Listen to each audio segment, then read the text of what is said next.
स्वागत है आपका। मैं हूं प्रशांत जुरहे।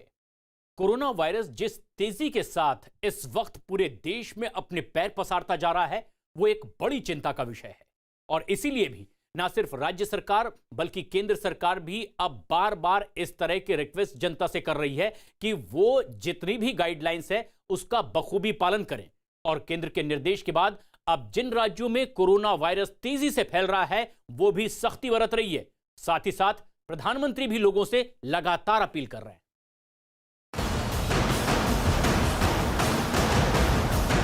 कोरोना संक्रमण का खतरा अभी भी बना हुआ है।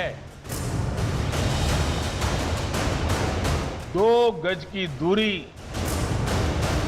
मास्क और साबुन से साफ सफाई के नियम किसी भी हालत में भूलने नहीं हैं।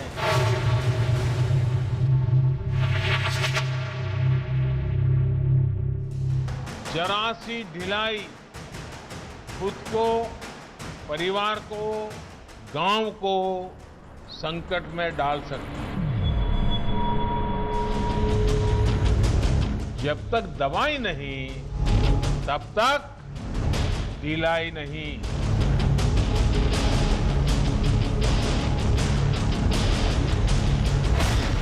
बेकाबू कोरोना पर केंद्र का एक्शन।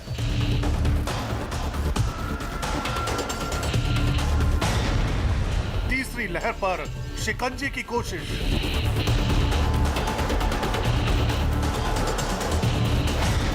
कोरोना पर पीएम मोदी की बड़ी अपील। कोरोना का 1 करोड़ वाला काउंटडाउन।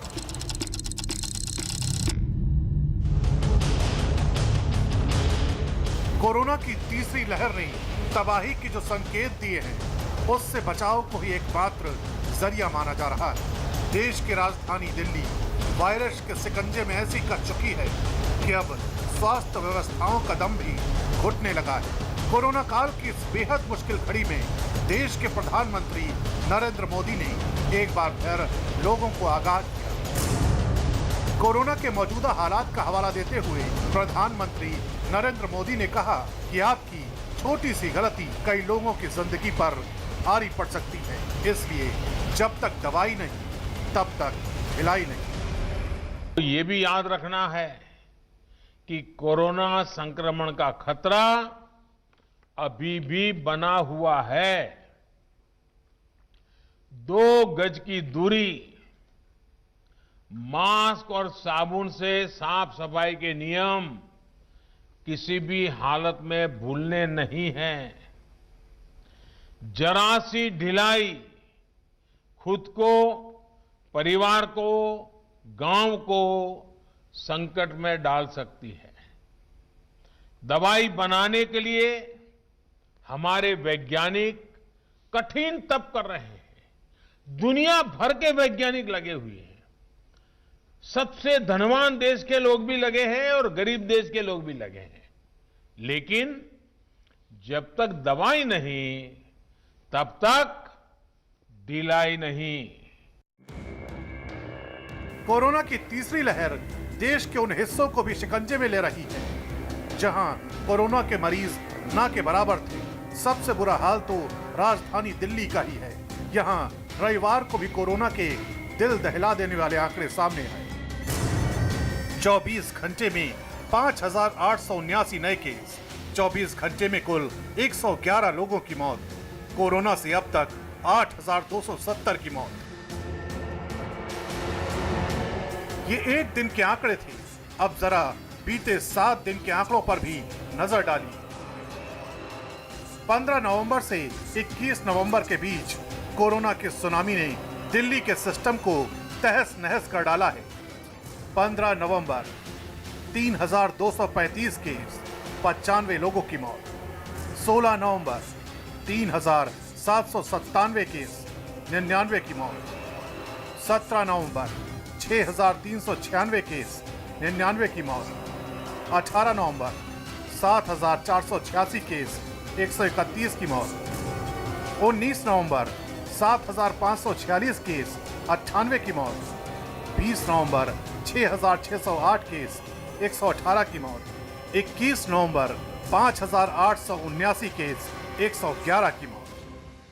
पिछले 3-4 दिन में 400 से ऊपर आईसीयू बढ़ाए गए और अगले 2-3 दिन में आप देखना काफी नंबर और बढ़ेगा। आईसीयू में प्राइवेट के अंदर थोड़ी दिक्कत आ रही है, तो अपन ने आदेश दिया है प्राइवेट के अंदर भी 250 आईसीयू बेड और बढ़ाए जा रहे हैं और दिल्ली सरकार के 650 बढ़ाए जा रहे हैं, सेंटर के द्वारा 750 बढ़ाए जा रहे हैं। ये सारे बेड अगले 2-3 दिन के अंदर आ जाएंगे, 4 दिन में आ जाएंगे।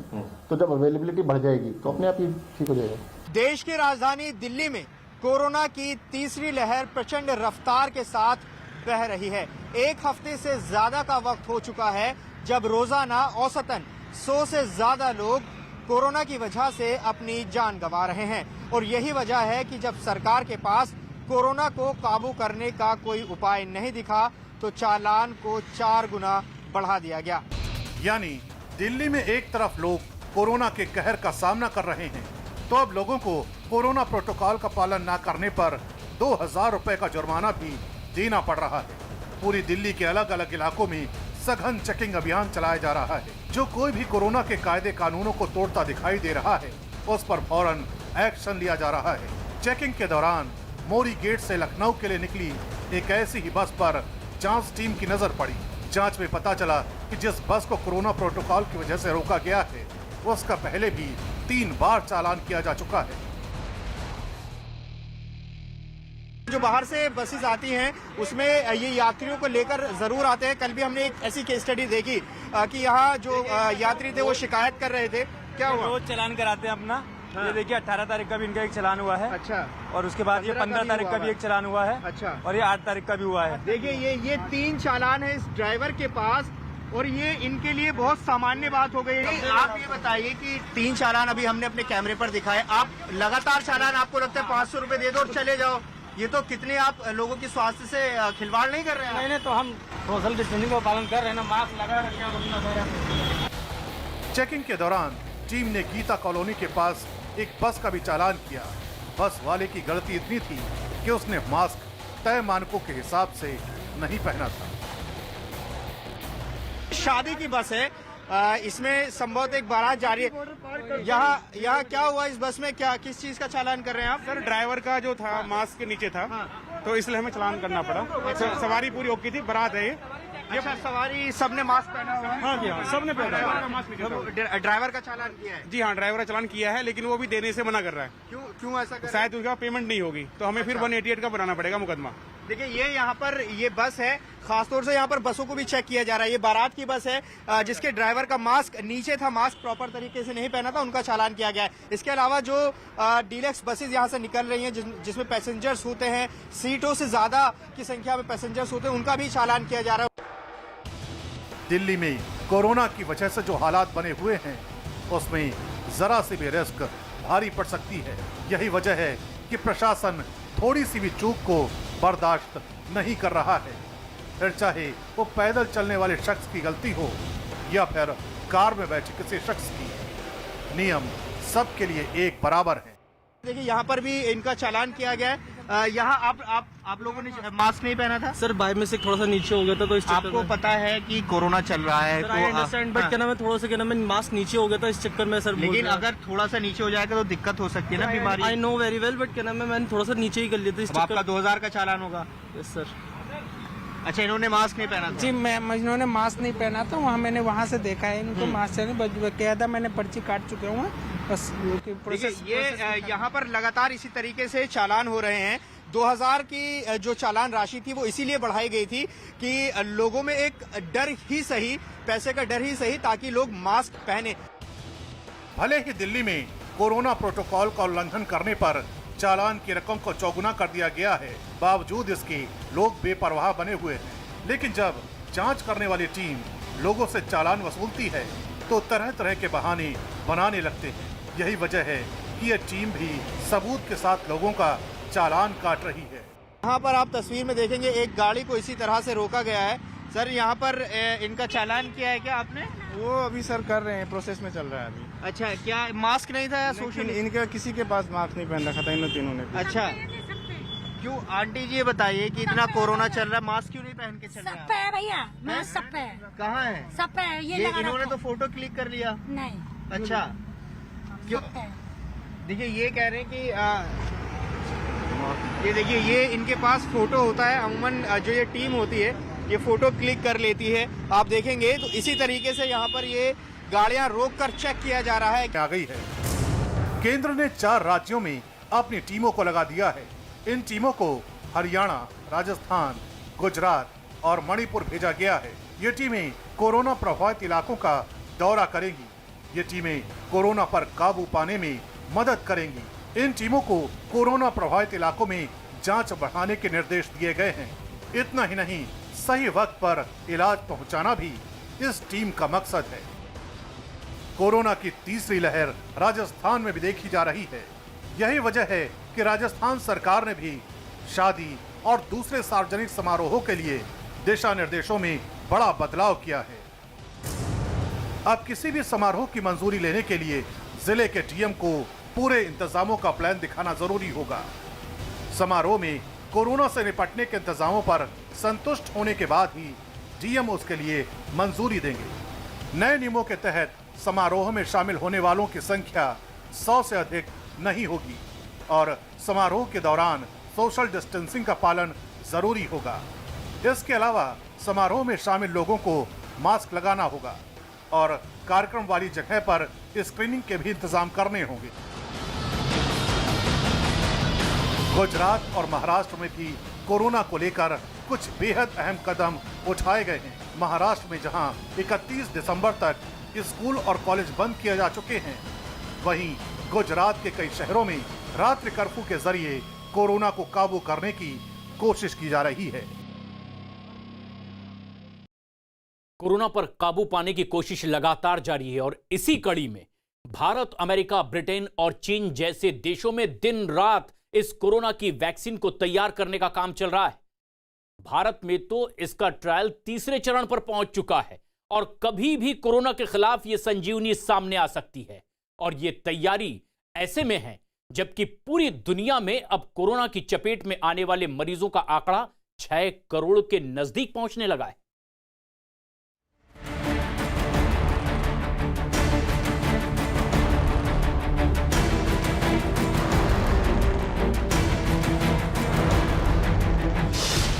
दुनिया में कोरोना 5 करोड़ 85 लाख के पार।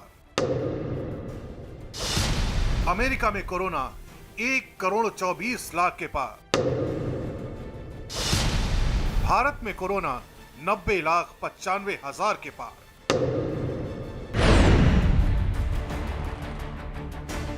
चीन से जिस वायरस का आगाज हुआ वो 1 साल बाद अपने ऐसे रूप में आ चुका है जहां बड़े बड़े देशों की स्वास्थ्य व्यवस्था चित हो चुकी है। रोजाना लाखों की संख्या में आ रहे केस एक बार फिर वैक्सीन को लेकर चल रही बहस को और तेज कर रहे हैं, क्योंकि दुनिया के तमाम देशों में दिन रात न सिर्फ कोरोना वायरस पर रिसर्च चल रही है, बल्कि इस वायरस की काट पर भी बहुत तेजी के साथ काम चल रहा है। लेकिन इस बीच ब्रिटेन की ऑक्सफोर्ड यूनिवर्सिटी की तरफ से कराए गए एक शोध में बड़ा दावा किया गया है। कोरोना पीड़ितों पर किए गए शोध में यह दावा किया गया है, अगर कोई इंसान एक बार कोरोना से पीड़ित हो जाता है तो कम से कम अगले 6 महीने तक उसे कोरोना का कोई खतरा नहीं होगा। ऑक्सफोर्ड विश्वविद्यालय का ये दावा कि एंटीबॉडीज जो हैं वो 6 महीने तक व्यक्ति को सुरक्षित रखती हैं एक बार कोरोना संक्रमण होने के बाद, काफी उत्साहवर्धक भी है और हौसला भी बढ़ाता है।